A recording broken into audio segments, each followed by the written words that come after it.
क्या वाकई भारत में अब न्यायपालिका या न्याय नहीं बचा है? तो इस क्वेश्चन का आंसर आता है कि कुछ हद तक नहीं।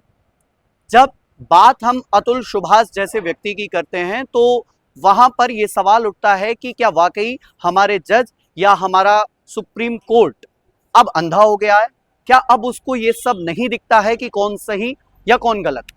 एक व्यक्ति जो सॉफ्टवेयर इंजीनियर है, जिसकी लाइफ परफेक्ट है, आज जब वो सुसाइड कर लेता है, जब लगभग 40 पन्नों का सुसाइड नोट लिखता है और 2 घंटे से यानी कि 1.5 घंटे के आसपास की एक वीडियो में वो सब कुछ कहकर जाता है कि मैं किस लिए मर रहा हूं या मैं किस लिए सुसाइड कर रहा हूं, तो पूरा देश स्तब्ध हो जाता है। पूरा देश ये सोचने लगता है कि क्या वाकई अब सुप्रीम कोर्ट या जज अंधे हो चुके हैं? क्या अब पुरुषों को कोई न्याय नहीं मिलेगा? हाँ, ये बात सच है कि बेटी पढ़ाओ बेटी बचाओ, लेकिन इसके साथ साथ क्या लड़का पुरुष होना एक अपराध है, एक गुनाह है?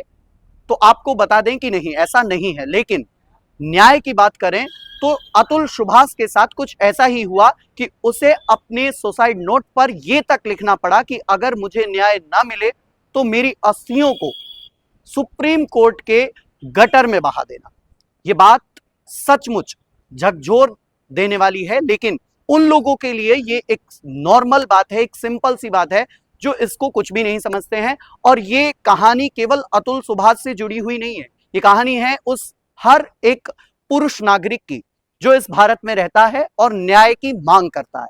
ऐसी तमाम कहानियां सामने आई जिसमें पत्नी के उत्पीड़न से पति ने सुसाइड कर लिया। लेकिन अब बात यह आती है कि क्या वाकई अतुल सुभाष को न्याय मिलेगा? तो ये तो सुप्रीम कोर्ट का आदेश बताएगा या आने वाले दिन बताएंगे। लेकिन जिस प्रकार से अतुल सुभाष ने सुसाइड किया अपने आप को, यानी कि आप समझ सकते हैं सॉफ्टवेयर इंजीनियर को कितना ज्यादा तड़पाया गया कि उसको सुसाइड करने पर मजबूर होना पड़ा।